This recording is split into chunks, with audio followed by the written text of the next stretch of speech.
following is a presentation of the Belly Up Sports Media Network.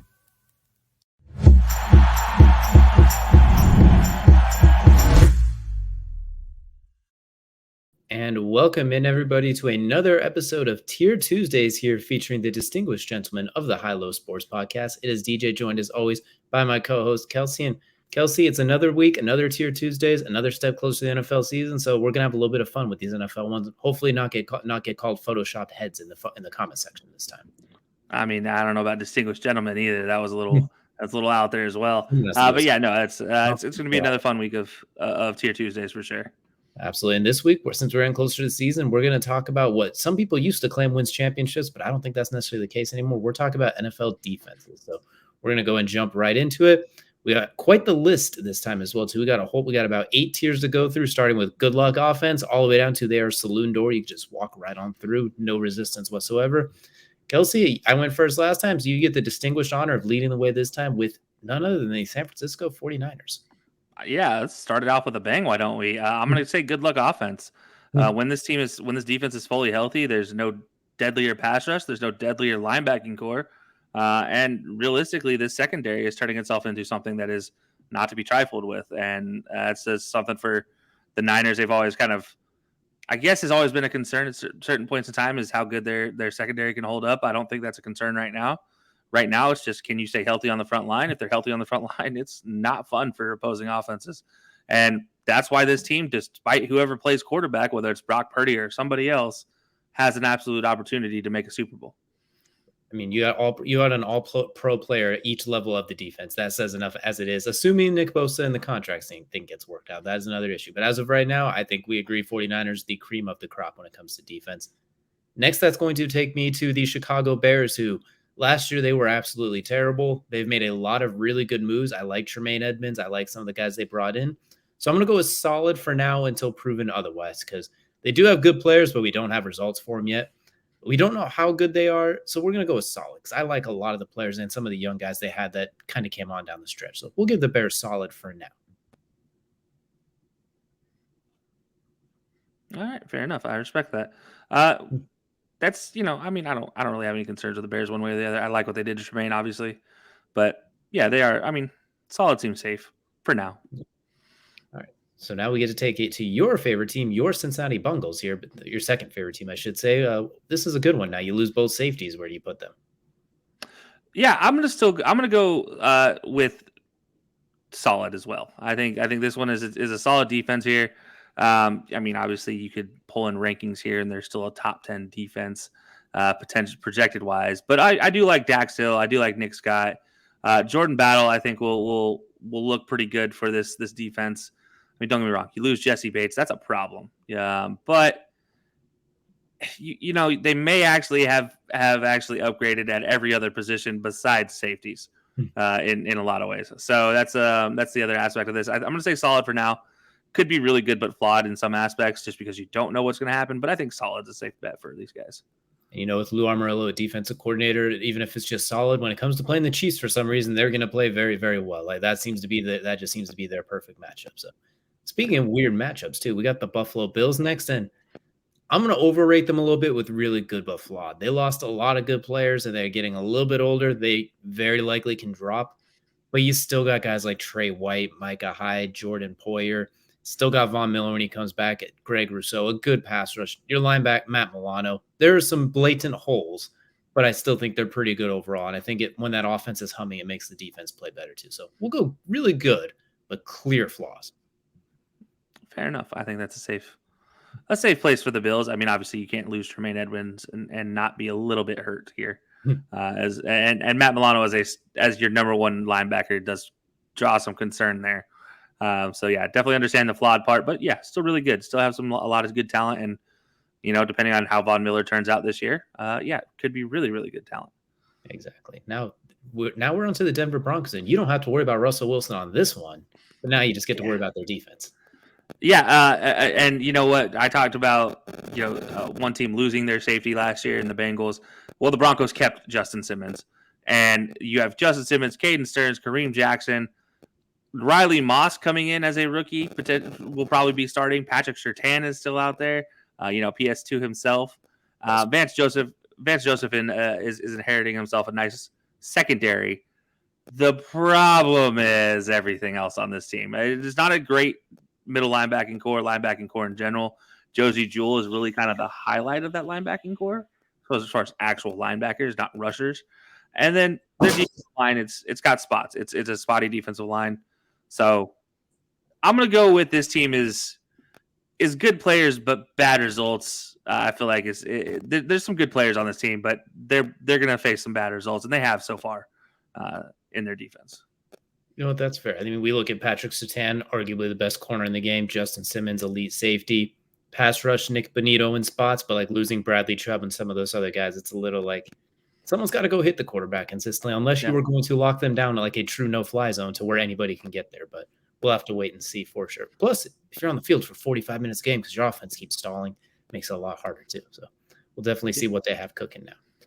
Next, we got the Cleveland Browns, and for this one, I'm going to put them in the exact same category. I know 2 years ago they were a top 6 or 7 defense, but you look at the last 3 years, 2020, they were not very good. They were carried by the offense, weirdly enough, when they made that playoff run. 2021, they were really good. Last year with Jacoby Brissett in a top 10 offense, they lost a lot of games. The defense has a lot of really good players. Myles Garrett is obviously the dinosaur himself, arguably the best edge in the game. Denzel Ward. Now they got Juan Thornhill. They got a lot of really good players. JOK, Anthony Walker. But for some reason, there seems to just be people can just move the ball on them weirdly easily sometimes. New D coordinator, Jim Schwartz and OG. Maybe that changes things up a little bit this year, but until proven otherwise, we're going to go with the same situation. Good players, but have had some bad results recently. AKA the Jets game from last year where Joe Flacco led a 2-score drive in less than 90 seconds with no timeouts on it. Yeah, or Bailey Zappi season. That's enough said. Man who just got cut by the Patriots. Yeah, you know what? Maybe he'll sign somewhere else. Maybe he'll sign with the Browns. Who knows? That's possible. So that's going to take us to the Buccaneers. And the Buccaneers, I think this is solid. I don't think they're bad. I don't think they're great. They have Vita Vea still. They still have a really good pass rush. They still have really good linebackers. They have a good safety. Their secondary does need a little help. There's some patchwork there. Just needs to really stay healthy is kind of the big issue here. Maybe I could even put them in really good but flawed because they just don't stay healthy. But realistically, this team defensively is not a concern. It's the offense that is the concern on this team. So I'm going to say they have a solid defense. I don't think it's great one way or the other. But yeah, solid defense is a safe bet for me. Speaking of talking about the Buccaneers and the South, shameless plug to our next episode on the podcast as well as the live cast here on our YouTube page. We'll be doing the AFC and the NFC South prediction. So you'll want to stick around for that live 8 p.m. on Wednesday evening, Eastern time, that is. So shameless plug there for what's to come. Next, we got the Arizona Cardinals. And just like all things with Arizona Cardinals, we're going to put them at not good. The only reason they're not saloon door is because I like Zaven Collins and Budda Baker. Like, they have a couple of okay players, but they are not good. Jonathan Gannon, for all of his faults, is a pretty decent defensive mind. He had some moments. He's pretty good with the front seven usually. So we're gonna go with not good. They got some work to do, as with all things Cardinals related. It's not great right now, minus their draft picks. That's accurate. All of the above. Which will take us down to the LA Chargers. I don't even need to talk about the Cardinals anymore because they're going from really bad to, well, this is almost just as bad. You just watched Nasir Adderley retire at 25. J.C. Jackson has not looked good on the field since coming to the Chargers. Bosa still remains a health concern. And, you added Eric Kendricks, who, should provide some value, but how much is a big question mark here. I'm going to say needs some work. This defense does. Obviously, you have fantastic Derwin James, but that's the primary piece, and he can't even stay healthy. Now, this team is fully healthy. I feel like this is the entire Chargers story. If you're fully healthy, it's a pretty good team. But defensively, there are question marks all over the place. You can't just point out one position because you just don't know who's going to be healthy every week, and you also don't know who's going to perform. And that's the big question mark for this Chargers team. If they could just have some consistency on defense, this would be a good players but bad results type of situation. But right now, for me, they need some work. As it has been since Brandon Staley took over, they got to find a way to stop the run somewhat consistently, too. They have not been able to find that at all. So I think they definitely have some work to do. No matter how good the secondary looks on paper, Asante Samuel Jr., all of them, no matter how good the pass rush looks, when someone can spam halfback dive, it makes life a little bit difficult. Speaking of weirdly good teams, we're going to go with the Kansas City Chiefs. And They jumped up to really good but flawed. They made a lot of jumps last year. They have a lot of young players, a lot of ascending players, and this is assuming Chris Jones is on the field. I know right now he's doing the holdout, but we're going to presume when push comes to shove, he's on there for the most part. They lost Juan Thornhill. They have really good underrated corners and a really good underrated pass rush. They got your boy from last year's draft as well too. His name eludes me off the top of my head. George Karlaftis. Karlaftis, thank you. Yes, exactly. Like they have so many players. I forget about George Karlaftis sometimes. So I think they're by the really way, did turn it on in the second half of the season. He did and exactly. Looked really good. He made a run, and they won the Super Bowl for a reason. It wasn't just because of Patrick Mahomes, Andy Reid, and Travis Kelce. That was 90% of it, but 10% was that defense did make some plays when they needed. Well, I was gonna say 30% was Nick Bolton. In that Super Bowl, especially, yeah. Like so, exactly. They got some players. They're really good. They're clearly flawed. They'll give up 30 points. But that's mostly because they're trying to get that turnover because they know you get a turnover and give Patrick Mahomes one extra possession. It's cool. So we'll go with really good but flawed. Yeah, the Chargers are the definition of bend but don't break. Or sorry, not the Chargers, the Chiefs are definition of bend but don't break defenses.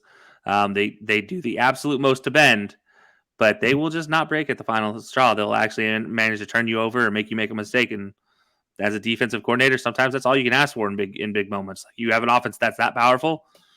I mean, let's be honest. Okay, I'll score 40. Can you keep up? Can you not let me stop you one time? Like that's kind of he's basically playing the defensive coordinator is basically playing baseball while his offense is out here playing football. Pretty much his offense is playing basketball while the defense is playing baseball. They just got to get one stop. Stop, just like in baseball, you get one hit in 3 at bats, you're a Hall of Famer. That's true. And you know what? Kansas City has quite a few potential Hall of Famers at the rate they've been going as well, too. So next, that's going to take us to a team that does not have a lot of Hall of Famers. That's going in a very bad direction. You got the Indianapolis Colts, my friend. Have fun with this one. This one's tough because I do want to say that they could be a really good defense. They do have a lot of good pieces here, but like all things, it's not great by any means. So this one's going to need some work because outside Darius Leonard and outside, let's just say outside. Sorry, Shaquille Leonard, who can't even stay healthy right now. You don't have a whole lot to look at. 365 days is Shaquille Leonard. He's played 2 quarters. Yeah, it's tough because like you want to put them higher because statistics like on paper they're not a bad defense, but then you just watch them play and it's piecemeal. Julian Blackmon coming back off of another knee injury. You have questions all around on that defense and guys who can play, who's suspended, who's not playing. Can they play up to snuff? I mean, Kenny Moore, what happened to him? After a fantastic season, he just went into the abyss last year, and teams picked on him, and then it's tough to watch. They do need some work, but yeah, beyond their front line, I think the only bright spot right now is Shaquille Leonard, and that's if he can stay healthy. I do like their defensive tackles. We all know how good Grover Stewart is when it comes to making the wings and DeForest Buckner, but there's not a lot of edge pressure. There's not a lot of lockdown corner. There's some moving parts at safety. It clearly needs some work. We'll see what the draft picks do there. But as of right now, Anthony Richardson, you want to go score 30 points a game because that's how it's going to be. It's going to be some rough sledding in some parts unless the defense gets clicking. But next, that's going to give me the Washington Commanders, who I really like them. I want to put them in elite unit, but I can't quite go that far yet. So we're going to go with really good but flawed.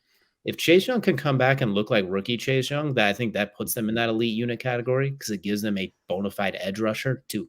It makes Montez Sweat your second pass rusher, which makes that whole front line that much more freakish. Jamin Davis is a really good off-ball linebacker. Corners are good. I really like Emmanuel Forbes. They have some pretty good safeties. There's just some questions because there's no doubt a couple of years ago they were elite. Last year, the year after that, they were all right. Last year, they were pretty good. So let's see how it balances out this year. I respect that. Washington, obviously, if everybody's healthy, one of the deadliest front lines in the game. And beyond that, it's a pretty solid unit everywhere else. You can't ask for much more again, and especially when you're trying to make a run at it. You need as much as you can. So I don't mind the Washington Commanders being there. That's going to take us to unfortunately, I don't know how I managed to get the Cowboys and the Colts, but I got the Cowboys coming up next, and I might be the worst person to have this pick because everybody else wants to put them in elite or good luck offense. I look at that team and I'm like, man, there's some holes there, namely Trayvon Diggs. And everybody's like, what? No, Trayvon Diggs in 2 years has the most interceptions of one single player. Yeah, that's great. That's fantastic. You know what he also has? He has the most yards given up by any other cornerback in the league over 2-year span. So tell me how that works out. Yeah, it doesn't. It's a tough thing when you talk about that. Micah Parsons is a fantastic player. I think the defense as a whole is built well, but their linebacking core, as far as actual linebackers, not rush linebackers, there's some hesitation for me there. They are getting better, but they're young, and so I'm gonna say really good but flawed. I'm gonna that's your number. Stephon Gilmore, that's your number one corner now. So Trayvon Diggs is your number. Yeah, 2. Stephon Gilmore is also how old? Old enough to look good and win 3 games last year. Older than me. He's older. Stephon Diggs is older than me. All right, this man is mid-30s. Like both of us, we have aged much worse than he has. That's fair, but this man is mid-30s. I'm not going to trust him to be my number one corner. I'm going to say really good but flawed, and that flaw is really the linebackers. And as much as I like Malik Hooker, I'm going to say that's a hole as well. I mean, outside of Malik Hooker, what else are you running out there that's going to actually scare somebody right now? And outside of Micah Parsons and Trayvon Diggs, and it's only because of his interception ability, there's not a whole lot that's what you're running out there that scares a bunch of people. And again, I'm biased because I don't trust this defense to save their lives because I've watched them give up 30 points in 3 quarters, then shut it down for the 4th, but they gave up 30 points in 3 quarters. That doesn't just go away. So, yeah, they may be really good at getting turnovers, but as a team trying to stop somebody from gaining yards, not that good. So they lead the league in turnovers the last 2 years, like you mentioned as well, too. And I think if Gilmore and Diggs can be like a duo that most people expect them to be with DeMarcus Lawrence and Micah Parsons rushing full time, I think that could catapult them. And it depends. What does the addition of Mozzie Smith do? Does he basically eliminate a halfback dive like they want him to? Or is it just another big body that gets rotated? So we'll definitely see how he fits into that team as well. And unintentionally, you say you're biased, but it's biased for the opposite ways than most people think as a Cowboys fan. It's not. Yeah. I should be clear and say that I'm biased against the Cowboys more than I am for the Cowboys. As a Cowboys fan, the irony of how it all works out, right? Yep. So that's going to now take us to the Miami Dolphins, who this is a tough one too. I mean, you had Jalen Ramsey, but now you're going to miss him most of the season. Bradley Chubb and Jalen Phillips is fun. Xavier Howard is really nice. They're going to go in the same category of really good but flawed because of the injuries, and I'm worried about them imploding because they have a lot of talented players. Vic Fangio is the defensive coordinator. Some games they're going to look like absolute hellbreakers. Other games I think people are going to walk right down the field. So we're going to go with really good but flawed in a very similar way you mentioned the Cowboys. So like some games they might only give up 14 points. The next game they might give up 14 points in the first quarter. So we'll go with really good but flawed. Yeah, this team is kind of very similar to the Chiefs in a lot of ways. If their defense can slow down another team, well, they're okay because their offense can score, and it can score in a hurry. They have some of the fastest players out there. I've said it before. I'll say it again. That team can score in a hurry, and it doesn't take much. So if the defense this year can just stay in that cover 2 shell and not get out of it, similar to what they did with Byron Jones is at corner as their number 1 corner, I think they'd be okay. But yeah, I do agree they are still flawed because as good as it looks on paper, there's still holes there. So for the next one, I'm going to go and spoil this for us. We have the Philadelphia Eagles, who get their own category of Georgia Bulldogs when you have 6 guys that played on those 2 national championship games on your roster and potentially more incoming. So they get their own category, which is towards the top because they're still very good nonetheless. So yeah. Instead, next year, we're not going to spend too much time on them because, well, we have go tune into the corner booth if you want to hear about the Eagles for 45 minutes. Next, we got the Atlanta Falcons. And Kelsey, you can take the Atlanta Falcons since your Eagles pick was pretty quick. That's super sweet. I so appreciate being able to take the Falcons because this one might be equally as quick. And I'll be honest, I only like 2 or 3 things on this team and on this defense. That's Arnold Ebiketie. That is Will Anderson. Not Will Anderson. Oh, God, I forgot his name. The kid out of Montana State. Troy Anderson. Troy Anderson. Thank you. And then your corners. I obviously, they added Jesse Bates, which is a big plus. But we've seen with when players make moves like that, do they pan out? J.C. Jackson, I'm directly looking at you. And then obviously they had Calais Campbell, Bud Dupree, Lorenzo Carter as well. I'm going to say that the top end talent it could be there. We don't know. But this is very Patriots-esque type of team. I'm going to say need some work. I'm going to go straight down to need some work. Potentially not good as well. Maybe slide him down to not good. Maybe the front of not good. Ooh, wow. AJ, a top 5 corner and a potential top 5 safety. All right. Yeah, but 4 guys does not make a team. Kansas City has entered the chat. Oh, I could name more than 4 guys on Kansas City's defense. I can only name about 5 guys on the entirety of the Falcons' defense, not including Marlon Davidson, who, by the way, isn't getting a fair shake of things either. Either way, but I'll be honest. I'll be happy to change this one if they play well this year. That's fair. And honestly, a lot of people have the Falcons as a sleeper team. I'm not one of them, but I can see it. I don't argue it. There's just some questions, and they do have their first round pick, Bijan Robinson. I'm looking forward to as well. I know that's not defense related, but there's a lot about third string running back Bijan Robinson. We will see if he's third string for long. Cordero Patterson's getting moved to receiver at this rate because they have none besides Drake London. But next, that's going to take us to the New York Football Giants, and I'm going to catch some flack for this one, but I'm putting them as an elite unit. That front 7 is ridiculous. And now you got Isaiah Simmons, who they are bringing into as a pass rusher now. They decided they're basically going to use him as an edge screaming off the edge at 6'4", running a 4.3. Bobby Okereke, Leonard Williams, Dexter Lawrence, the best nose tackle in the game.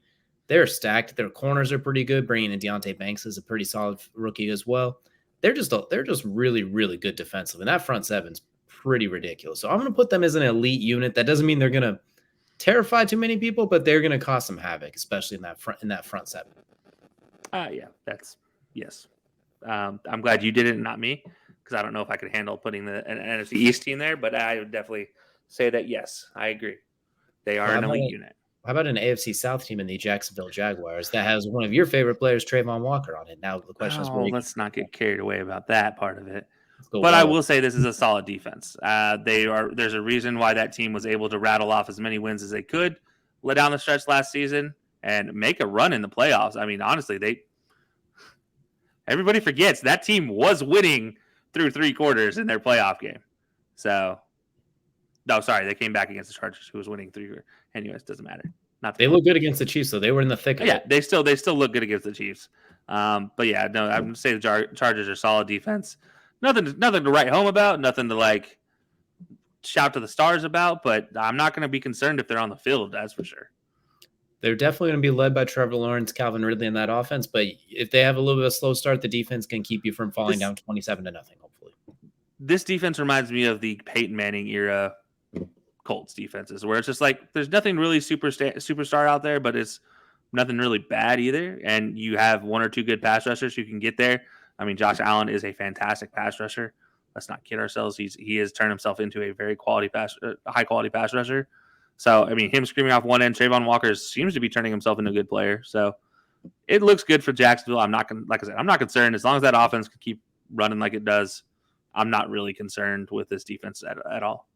Plus, Foyesade Aluakon, the Madden goon himself, and Devin Lloyd at linebacker. They got some dogs on that Jaguars defense. There's no question they could cover sideline to sideline between their 2 middle linebackers.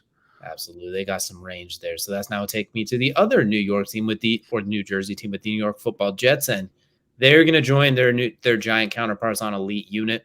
Sauce Gardner, outstanding top 5 corner. Quinn Williams, top 5 interior pass rusher. Arguably, you can make a case number 1. You got some good edge rushers. DJ Reed is the opposite corner. Solid safeties. Robert Saleh leading the way. CJ Mosley, I believe, is still there as well. They got some really, really good defensive players. So I'm going to put them as an elite unit, but they have some room to drop. They can drop a little bit. Last year, I think they were a little inflated by some of the competition. Didn't play a whole lot of starting quarterbacks last year that they won against. But at the same time, they still put some clamps on there. So they can take elite unit for now, and I think they're only going to get better. Yeah, I feel like this is a very, very safe spot for them. I feel like this is the basement of where they'll perform coming into this season. This team looks really good, top to bottom. Quinn Williams looks fantastic as well. Sauce still has not given up a touchdown in man-to-man situations still in his career, so that's something as well. I mean, it's an interesting defense to look at and think that maybe this is just the basement for him. Absolutely. So next you're going to get your Detroit Football Lions, and then we're talking defense now. So you can't talk about how much their offense with this one. And honestly, their defense isn't bad by any means. I mean, look, you have Aiden Hutchinson, you have Charles Harris out there, who not the greatest in Charles Harris, but Romeo Okwara has been talked about this offseason very, very highly, especially going into the preseason. It looked pretty good. Levi on Wuzurike, we talked about him in the draft when he got drafted as a potential guy that can make some noise. Well, he's still their defensive tackle. And so there's a possibility there. They added Jack Campbell. You still have Anzalone, who I don't think is the greatest middle linebacker, but they do have Malcolm Rodriguez next to him. You have Derek Barnes, James Houston as well. So there are some pieces here. I think the big hurt here is Emmanuel Mosley getting injured, but you added C.J. Gardner-Johnson as well. So, I mean, that's a plus. Cam Sutton, Kirby Joseph, they're solid pieces. They're not great. Jerry Jacobs is okay. You hope he can turn himself into something. Right, I'm going to say this team is I'm going to say needs some work. I'm not going to be harsh to them, but I do think they need some work. Obviously, losing Emmanuel Mosley is just why I'm not putting them in good players with bad results. And they're young. This team is incredibly young from top to bottom. Anzalone is obviously their oldest player besides, I think,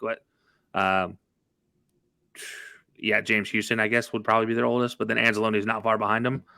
And then take those two off the roster, and that team immediately is like 25 average age. So, it's super young defensively. But there are some pieces there that can make it look good. And I think if they all get healthy, this team could easily become a solid defense. I think that's fair. I like Brian Branch. They have a lot of pretty solid pieces. We'll definitely see how they can, especially now that they have expectations for the first time in what feels like more than 2 decades. They actually have expectations on them. So we'll see how that goes as well. Next, we got the Green Bay Cheesehead Packers, and they're going to go in good players but bad results because I'm still looking at Yair Alexander, an outstanding corner. You still got Darnell Savage. You got some really good players still, but boy, do you give up a lot of points in random spurts sometimes. Like there are just random moments where I'm like, who is anyone trying out there? You got Devontae Wyatt and Quay Walker shoving officials and whatnot. Like there's some work to do there, but they also have some really good players. So they're going to get put in the weird category of good players but bad results. No, that's a very, very safe spot for them. I feel like they could go lower, but yeah, I think you're right. I think that's a comfortable spot, and take away the stupidity, and then you got yourself a pretty decent chance there. Absolutely. All right, your Carolina Panthers with your guy Derek Brown in the middle still. Derek Brown is still fantastic. He's actually technically being moved to defensive end this year, by the way. Shai Tuttle is their defensive tackle starting technically. Deshaun Williams, who's also a big man, is listed as the other defensive end. You still have Brian Burns, your Turgos Matos. This is really a 5-man front. If you really look at it that way, it's 3 down linemen, 2 outside linebackers there. Frankie Louvu is an underrated player here. Chandler Wooten coming in from Auburn, I think is underrated. Shaq Thompson, obviously still a starting linebacker. J.C. Horn, Dante Jackson, Xavier Woods, the man, the myth, the legend, Von Bell, and Jeremy the Iron Shin himself. I think this team is a talented team. I'm going to say good players but bad results so far. It seems to be where they're at, but it's also part of being on the field 70% of games last year. That doesn't help you. Now that they have what is seemingly their future quarterback, I think this is a team that can easily grow. Absolutely as well. I think you got a lot of talent there. You kept Brian Burns despite teams like the Rams trying to offer picks that I don't even know how they existed trying to get him. They held strong, and they got a lot of those good young defensive players in there too. So yeah, they got some room to grow as well. Next, we got the New England Patriots, and this team is really good but flawed, but I'm still going to put them in elite unit. Matthew Judon is outstanding as an edge rusher. If they let him rush every single down, he might be in that league leader for sack category. Problem is they like to drop him in random coverage sometimes, so that takes away some of the opportunities. Uche on the opposite side is a fantastic rusher. The cornerback room is pretty good. It's not great. There's like 5 guys with the name Jones back there. They do a really good job. It's the Bill Belichick know your job defense. They peel off man. They trust each other. They communicate very well. I saw a few different video breakdowns on them. They're still really, really good when they're not on the field 1,000 times. Maybe not the most talented, but they find ways to get it done, and they got a lot of versatility. So Kyle Duggar is also he's going to make a lot of money here soon as a linebacker, corner, safety, jack of all Bill Belichick hybrid super machine he has been for them. So we're going to put the Patriots as an elite unit. Whether that results in wins or losses, no, we'll see. It might be a lot like last year, but that defense by itself is an outstanding unit. Yeah, I think Matthew Judon and his red sleeves. I mean, there's no No doubt about it. The man is known by something, and that's by itself hard enough to do. Let alone you're going to be one of the deadliest pass rushers on the team. I mean, I'd say even in the league during your time with New England, and Bill Belichick is still the Darth Vader of the league. So until he's out of the league, this team always has an opportunity. And like you said, there's like 4 guys in the back side of that defense in that cornerback room with the name Jones.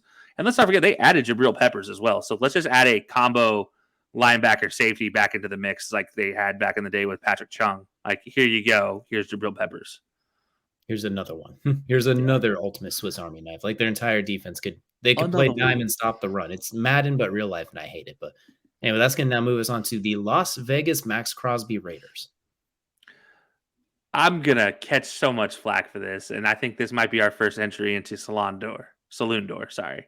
Ironic considering it's the Raiders and then the Wild Wild West. But outside of Max Crosby, am I afraid of anything on this defense? If you're Mac Jones, you're scared of Chandler Jones when he has the ball in his hands. Yeah, Chandler Jones to bounce his head off of the field like a basketball. But really, no. Trayvon Merrick, maybe, but he can only play center field so much.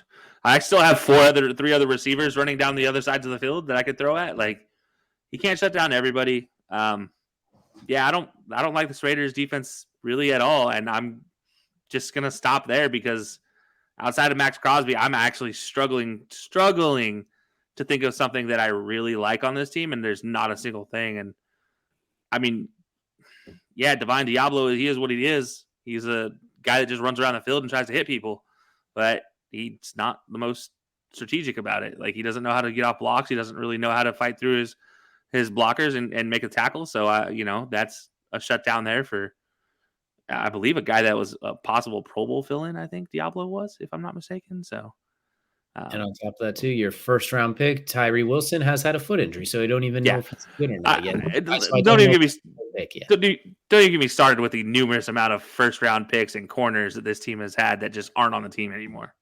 Exactly. And then Tyree Wilson, we'll see if you can get to see him. Maybe you have a 3-headed pass rush monster. Maybe one doesn't. There's a lot to not like about the Raiders. I just also don't think Chandler Jones continues what he did last year. I don't think. I say he's getting up there. So you have to imagine he's going to slow down a little bit, but we'll have to wait and see. Next, we got the Los Angeles Rams, and they did a lot of gambling. So that's what I was thinking with the Raiders. And unfortunately, unfortunately, this is where the dealer starts to win as less picks and everyone's getting a little bit older.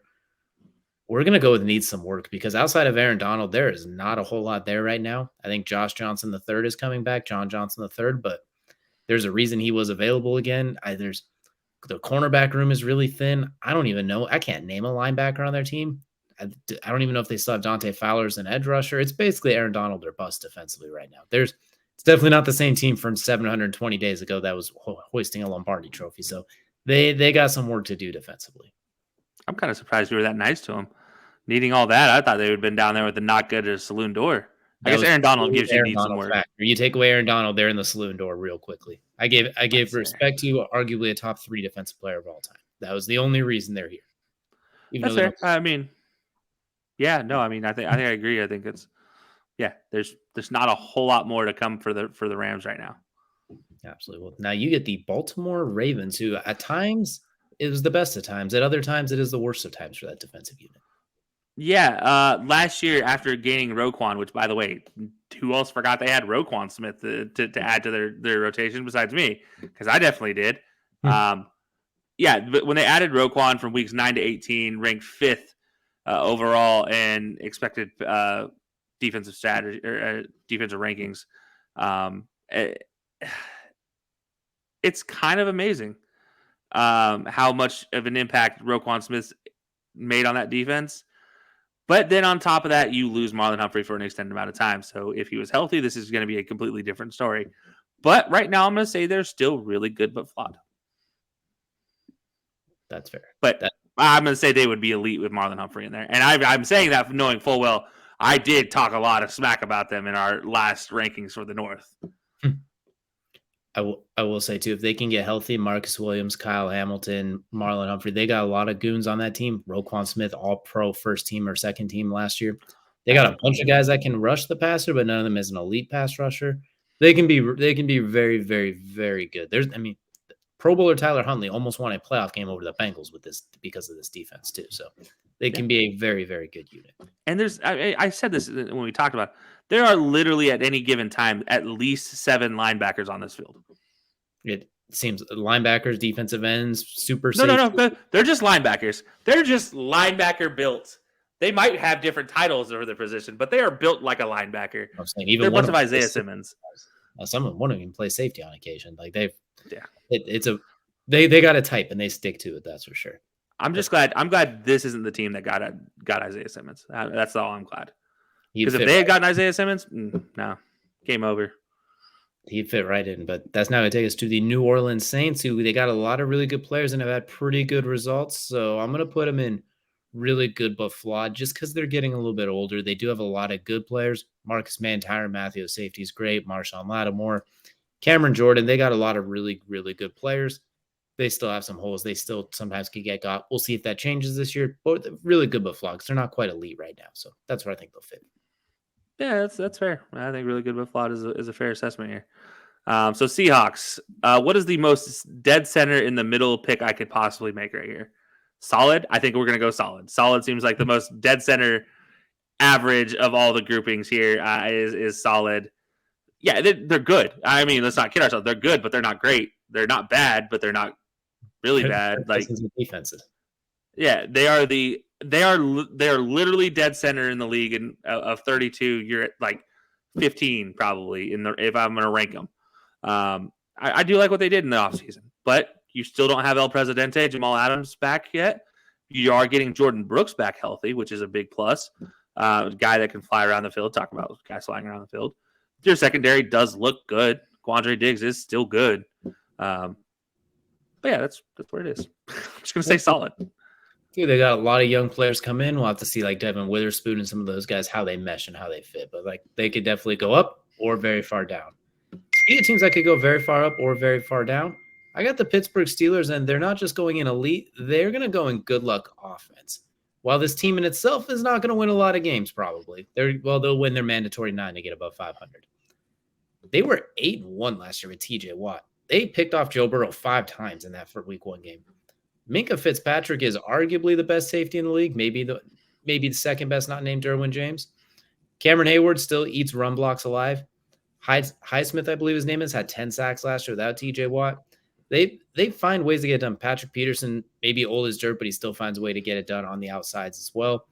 I'm going to go with a good luck offense because when they were relatively healthy, they put some teams in hell. So I'm going to give the Steelers defense some love as much as I hate it. They can get good luck offense because at their peak, they put Joe Burrow in that offense in absolute hell.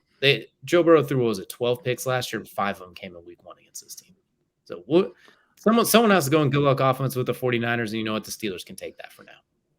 That's fair. I'm surprised, but I get it, I guess. I would not have put them there. I'm probably looking at really good but flawed, mostly because they don't really have linebackers. I mean, like, really? Do they? I mean, they do have your boy Joey Porter Jr. as corner. I almost forgot, but Alex Highsmith's listed as a linebacker as well. That's a rush linebacker. That doesn't count. Juan Alexander.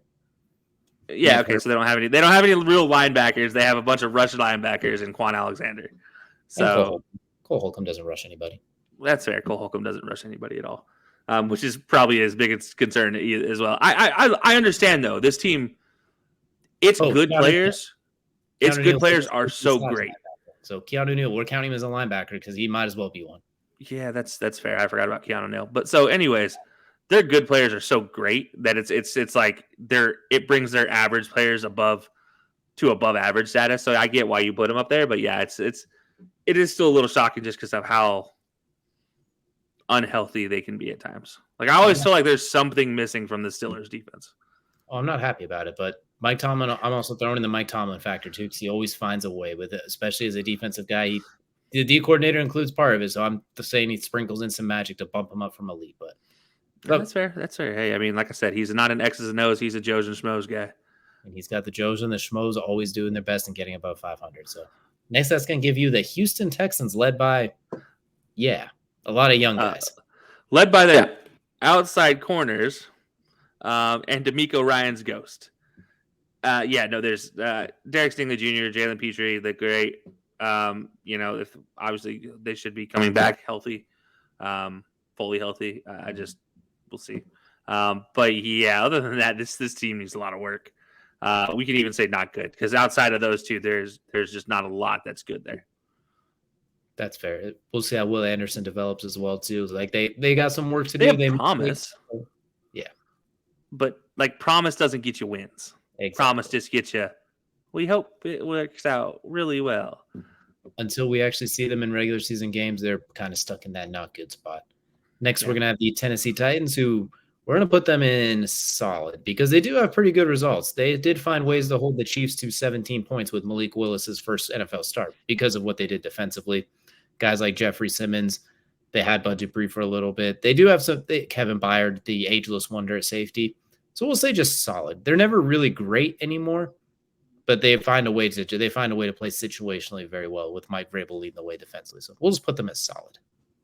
That's fair. I can say much worse, but I'm not going to. I've said my piece on these. I'll say my piece in our next episode to talk about the AFC South. But that's going to give you the Minnesota Vikings to round things out. Wow. Can a team get much worse than 32nd last year? Because that team was awful. However, Brian Flores coming into town, ladies and gentlemen.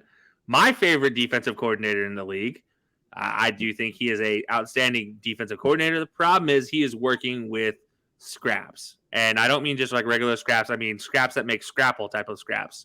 Like we're talking the leftovers of the leftovers that don't even go into glue type of scraps. This is tough. Right now, this defense is just not good, period. There are pieces in it that could be good, but right now, overall, as a defense, you can't go from 32nd to that. They're not Las Vegas Raiders yet bad because I do think the young pieces are growing into themselves enough to not be a saloon door. But it's as close as to saloon door as you can get in my eyes. They're saloon door adjacent at this point, so that is going to be. There's no saloon doors in the Viking times. That's fair. So I guess there's would be like boat with hole in it, I guess, or sinking ship, something along those lines. It's a sinkhole. It's an empty watering hole. But that's gonna be the Tier Tuesdays for NFL defenses. Next week, we're gonna do the same thing, but with the offenses. So some of those might be a little bit offensive to some of you as well, too. Let us know what you think down below with these rankings. Let us know where you would change some things and what you think as well. We'll see you all again next time.